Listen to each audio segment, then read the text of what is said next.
उज्जैन में आटा डिलीवरी को लेकर शुरू हुई कहासुनी हिंसक मारपीट में बदल गई। सीसीटीवी फुटेज में दो गुटों की तरफ से जमकर मारपीट देखने को मिली है और 2 लोग घायल हुए हैं। और उधर पुलिस ने 4 आरोपियों को केस दर्ज कर गिरफ्तार करने की कोशिश की। इसी पर रिपोर्ट देखते हैं।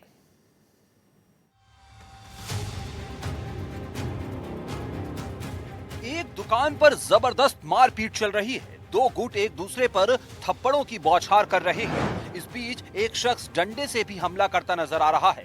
हिंसक रूप से चल रही ये मारपीट उज्जैन की है, जहां सिर्फ आटा डिलीवरी जैसी मामूली बात को लेकर कहासुनी हुई और फिर देखते ही देखते इस विवाद ने हिंसक रूप ले लिया और लोगों ने एक दूसरे पर थप्पड़ों की बरसात कर दी, जिसका वीडियो दुकान में लगे सीसीटीवी कैमरे में कैद हो गया। बताया जा रहा है कि राजेंद्र नगर में स्थित एक कैटरिंग ऑफिस पर 10 किलो आटा बुक करवाया गया था, जिसकी डिलीवरी लेने के लिए संजय शर्मा और भरत शर्मा पहुंचे थे। इस दौरान दुकान पर डिलीवरी करने आए हर्षित भारती ने संजय के ऑफिस के बाहर से आटा ले जाने के लिए कहा। इस बात पर संजय और हर्षित के बीच कहासुनी हो गई और उनकी मामूली बहस शुरू हो गई, लेकिन अचानक देखते ही देखते बहस इतनी ज्यादा बढ़ गई, जिसके बाद हर्षित अपने पिता महेंद्र और अन्य साथी कुणाल के साथ संजय के घर में घुस गया और जमकर मारपीट की। मारपीट की घटना का वीडियो साफ दिखाता है कि कैसे कई लोग आपस में भिड़ते हैं और डंडों से हमला करते हैं। हिंसक झड़प में संजय शर्मा समेत उनके कर्मचारी धन सिंह भी बुरी तरह घायल हो गए। विवाद होने का कारण यही था, आटा बुक कराया था और बुक कराने के बाद में वहीं पे विवादित बातें कर ली और कहासुनी कर कर वो चला गया। हाँ, विवाद हुआ और किसी कारण से बंदा कोई गया, वहां से वापस आया और उसके बाद में घर पे मारा कुटी करी उसने।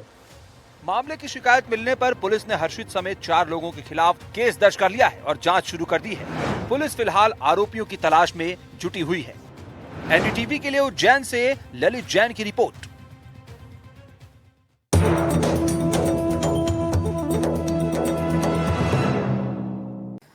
और अब बड़ी खबर टीकमगढ़ से, जहां खाद की किल्लत से किसान परेशान। पर्याप्त खाद नहीं मिलने पर किसानों का प्रदर्शन। किसानों ने हाईवे पर चक्का जाम कर प्रदर्शन किया है, तो प्रशासन के आश्वासन के बाद शांत हुए किसान। तो बड़ी जानकारी आपको टीकमगढ़ से दे रहे हैं, जहां खाद की किल्लत से किसान परेशान हुए हैं। तो पर्याप्त खाद नहीं मिलने की वजह से किसान काफी परेशान है और जिसके तहत उन्होंने प्रदर्शन किया। किसानों ने हाईवे पर चक्का जाम कर प्रदर्शन किया है, तो प्रशासन के आश्वासन के बाद किसान शांत हुए। किसान सुबह से वितरण खाद प्राप्त करने के लिए आए थे जी। आज चूंकि हमारे यहाँ स्टॉक नहीं है जी, खाद का वितरण किया जा सके, इस कारण से किसानों को बताया गया, समझाया गया कि कल जैसे खाद आएगा जी, आपका वितरण पूरा चालू कर।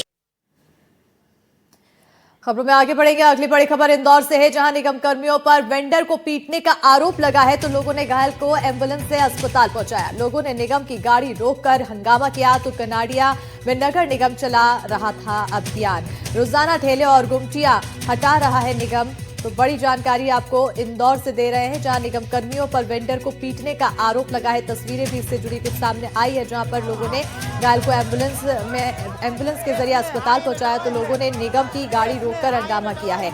कनाडिया में नगर निगम अभियान चला रहा है, रोजाना ठेले और गुमटियां हटा रहा है नगर निगम। और ऐसे में इस दौरान लोगों की नाराजगी भी देखने को मिली, जहां पर बताया जा रहा है कि जो वेंडर है उन्होंने निगम कर्मियों को पीटने की कोशिश की है।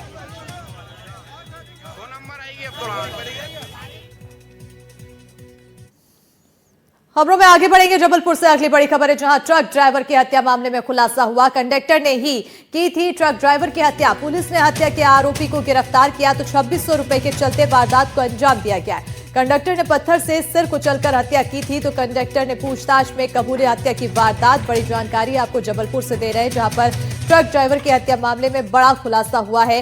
कंडक्टर ने ही ट्रक ड्राइवर की हत्या की थी, ये खुलासे में जानकारी सामने आई है। पुलिस ने हत्या के आरोपी को फिलहाल गिरफ्तार किया है, तो 2600 रुपए के चलते वारदात को अंजाम देने की जानकारी है। कंडक्टर ने पत्थर से सिर कुचलकर हत्या की वारदात को अंजाम दिया। कंडक्टर ने पूछताछ में हत्या की वारदात को कबूली है। जांच के दौरान यह पता चला कि उसके साथ एक हेल्पर था, जो उसके गांव का हिम्मू प्रेमचंद पटेल था और घटना के बाद से फरार था। उसकी टेक्निकल लोकेशन लेने पर उसकी इटारसी तरफ लोकेशन आई।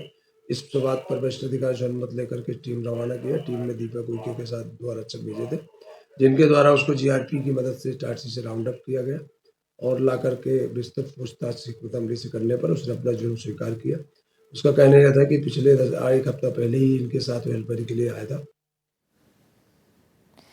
छत्तीसगढ़ लोक शिक्षण संचालनालय का नया आदेश, अब शिक्षकों को सांप बिच्छू भगाने की जिम्मेदारी। बड़ी जानकारी, जहरीले जीव जंतुओं को स्कूल में आने से रोकने के निर्देश दिए गए हैं। तो पहले शिक्षकों को कुत्तों की निगरानी की जिम्मेदारी दी गई थी, तो अब नया आदेश जारी किया गया है। निर्देश को लेकर प्राचार्य, हेडमास्टर में नाराजगी है। इसके अलावा अगर जर्जर स्कूल से चोट लगी तो फिर जिम्मेदार शिक्षक होंगे। जानवरों के काटने पर शिक्षकों की जिम्मेदारी होगी। बच्चों के दस्तावेज भी शिक्षकों को ही बनवाने होंगे।